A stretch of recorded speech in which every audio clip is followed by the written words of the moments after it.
Sedikit saya akan singgung syarat-syarat mutlak untuk menerima Roh Kudus. Yang pertama sudah pasti bertobat terima tanpa itu lagi. Karena yang kita bertobat terima Yesus Kristus, itu awal mula Allah berjanji memberikan rohnya bagi setiap orang yang sungguh-sungguh bertobat. Pertobatan terima Yesus. Itu akan mendorong kita berbalik 180 derajat. Dari totalitas roh jiwa dan tubuh kita yang tadinya dosa, itu kita bos, itu kita tutup, itu kita gunting melalui kuasa darah Yesus. Lalu kita buka hati tidak secara pribadi. Kisah para Rasul 3:19-20 menekankan akan hal itu. Karena itu sadarlah dan bertobatlah supaya dosamu dihapus agar Tuhan mendatangkan waktu kelegaan dan mengutus Yesus yang dari semula dituntun bagimu sebagai Kristus. Bertobatlah. Yang ini saya katakan tadi, banyak orang sudah dibaptis, tapi nggak pernah bertobat. Hanya berobat. Berobat itu artinya apa? Hari ini sembuh, besok kumat. Waktu saat dibaptis, berobat dia. Selesai dibaptis, kumat. Kembali kepada dosa. Bulan Desember adalah momentum bagi sebagian besar orang Kristen berobat. Tapi masuk bulan Januari, kambuh lagi dengan sakit penyakitnya. Berbuat dosa lagi. Atau bulan Paskah, hari Pentakosta. Seringkali juga ini menjadi bulan untuk berobat bagi sebagian besar orang Kristen. Lewat hari Pentakosta, lagunya tetap sama. Dari dulu sampai sekarang, yaitu apa? Aku masih seperti yang dulu. Nggak pernah bertobat, nggak pernah berubah. Maka Bapak Ibu, momentum Natal, pasca hari Pentakosta. Jadikan itu menjadi momentum yang mahal dan berharga. Untuk apa? Tentang jemaat untuk bertobat terima Yesus. Jangan hanya diduakan supaya mereka bisa berbahasa roh. Karena nggak mungkin Bapak Ibu. Orang bisa berbahasa roh. Bahasa roh itu kan bahasa Tuhan kan. Bahasa roh itu kan bahasa Roh Kudus kan Bapak Ibu. Tanpa diawali pertobatan tidak ada itu. Tantanglah orang itu untuk bertobat terima Yesus. Persoalan saya kira gereja-gereja hari ini hanya lebih sibuk menjadikan bulan Desember hanya proklamasi. Untuk apa? Menghabiskan uang sebanyak-banyaknya untuk perayaan Natal. Hari Pentakosta hanya menjadi momentum memperingati saja. Dan kita banyak menghabiskan dana. Karena kita buat acara yang super-super meriah. Tapi tidak ada pertobatan. Tidak ada penginjilan di situ. Maka apa yang terjadi Bapak tahun depan? Orang itu akan datang lagi Natal. Orang itu akan datang lagi di hari Pentakosta. Nggak tobat-tobat.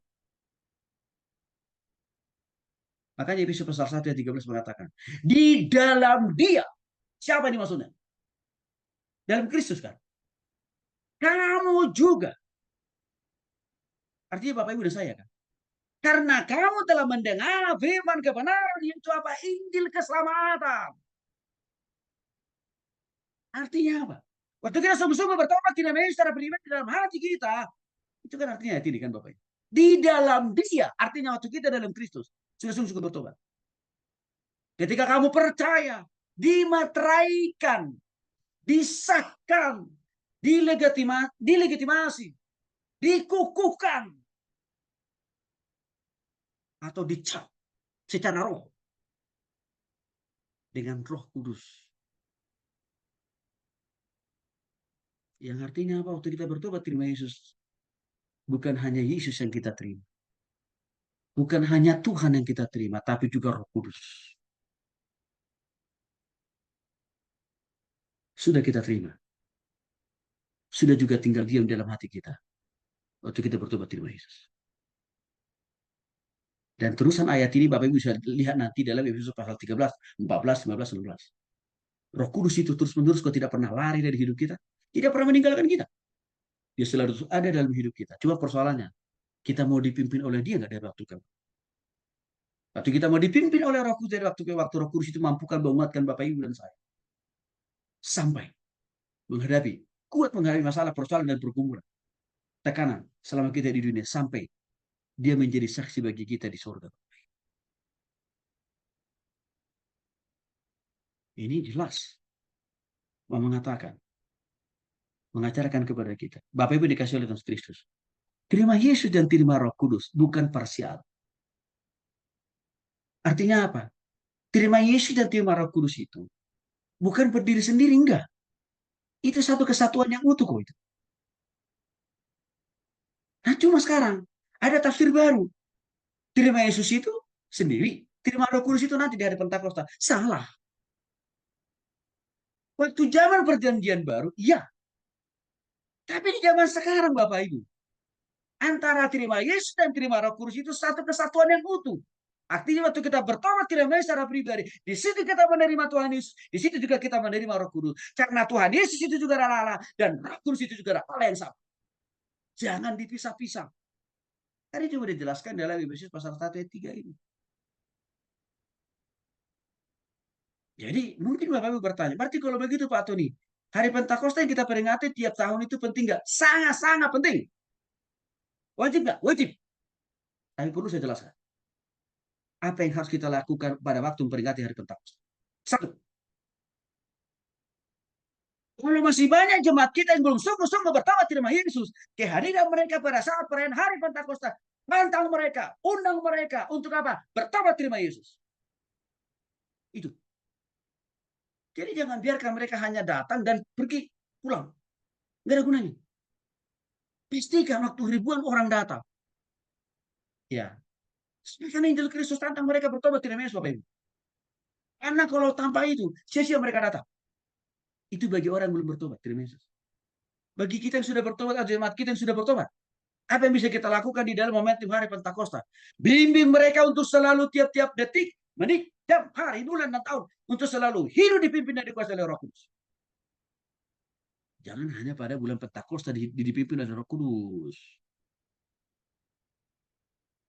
Di luar hari Pentakosta harus selalu hidup dipimpin Roh Kudus. Setiap hari, setiap saat kan. Di rumah, di kantor, di ladang, di sawah. Kan gitu.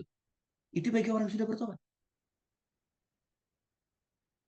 Dua hal itu yang paling penting yang harus kita lakukan dalam memperingati hari Pentakosta.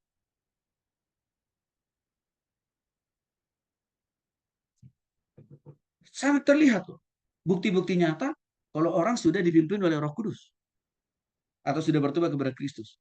Itu tahapan perubahan sikap dalam perbuatan. 1 Yohanes 1:9. Jika kita mengaku dosa maka ia adalah setia dan adil sehingga ia akan mengampuni segala dosa kita. Artinya apa? Ada pengakuan dosa. Tidak lagi merasa diri selalu benar, selalu sempurna. Tapi kita makin peka. Makin sensitif kita. Bahwa kita itu ya masih berpotensi jatuh dalam dosa. Maka untuk itu kita harus selalu ada kepekaan untuk selalu mengaku di hadapan Tuhan. Tuhan ampuni saya orang berdosa. Maka untuk itu Bapak Ibu, setiap doa saya selalu saya katakan, Tuhan Yesus kuduskan sucikan kami. Karena bisa saja dosa dalam perbuatan kami tidak lakukan. Tapi dosa di hati, di mata, di pikiran, di telinga, di mulut. Banyak kita lakukan. Kenapa hal itu selalu saya katakan? Itu adalah bentuk pengakuan bahwa kita orang berdosa. Artinya apa? Orang kalau sudah dipimpin oleh Roh Kudus, orang sudah di dalam Kristus, ada kesadaran, ada kepekaan untuk selalu hidup clear and clean di hadapan Tuhan. Kita perlu periksa diri kita. Yang kedua, Yakobus pasal 4 ayat 7, karena itu tunduklah kepada Allah dan lawanlah iblis, maka ia akan lari daripada. Artinya apa? Orang sudah bertobat terima Yesus dan dipimpin oleh Roh Kudus. Harus bisa menolak, harus bisa berkata tidak. Dan ada tarikan simbolis atau lingkungan-lingkungan sekitar. Masuk menolak aturan-aturan gereja yang tidak sesuai dengan firman Tuhan. Apa contohnya? Kalau pendeta kita menolak pemberitaan Injil, harus kita lawan. Karena kenapa? Tugas pemberitaan Injil itu perintah Tuhan langsung. Melebihi daripada perintah ketua sinode. Melebihi daripada perintah pendeta apa? Pendeta resort. Dan itu dicatat dalam Matius pasal 28 19 sampai 20.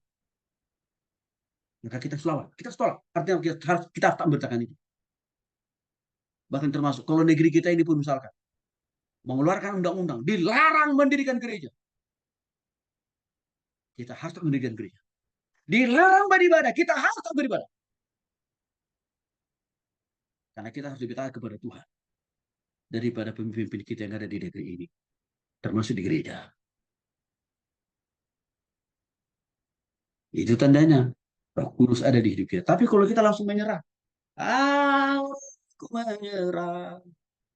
Beda itu Bapak Ibu dengan aku berserah. Beda. Menyerah itu artinya putus asa. Tapi berserah, mempercayakan totalitas hidupnya kepada Tuhan.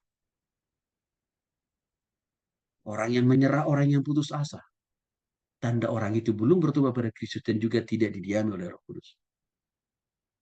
Tapi orang yang optimis, orang yang selalu punya pengharapan, orang yang selalu terus dia melakukan tugas pekerjaan dan panggilannya di tengah-tengah kesulitan apapun, berarti kita sudah bertobat dan juga didiami oleh Roh. Yang ketiga, pemulihan, perbaikan hubungan yang rusak. Lukas pasal 19 ayat 8. Tuhan setengah dari milikku akan Sakeus nih. Kuberikan kepada orang miskin. Dan sekiranya ada sesuatu yang kuperas dari seseorang, akan kukembalikan 4 kali lipat.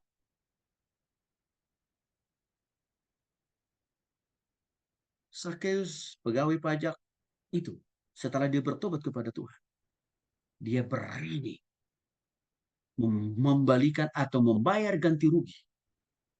Kalau selama dia dalam pejabatannya, selama dalam tugasnya sebagai pegawai pajak, kalau dia pernah melakukan korupsi, dia bilang, saya siap Tuhan, mengembalikan bukan hanya 2, 1, 3, tapi 4 kali lipat. Ini mau menjelaskan orang yang sudah sungguh-sungguh bertobat terima Yesus Bapak Ibu. Harus mau dipulihkan, harus mau berubah maksudnya. Dan harus mau bayar harga. Waktu, tenaga, pikiran, termasuk juga perasaan. Itu kan dibicarakan oleh Simon Sakeus kepada kita dalam kesempatan ini. Ada banyak orang Kristen ngakunya, woi, percaya Tuhan, anak Tuhan. Gitu ya.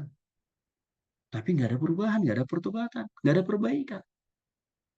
Tetap seperti tadi, lagunya tetap sama dulu sampai sekarang. Aku masih seperti yang Tuhan Yesus.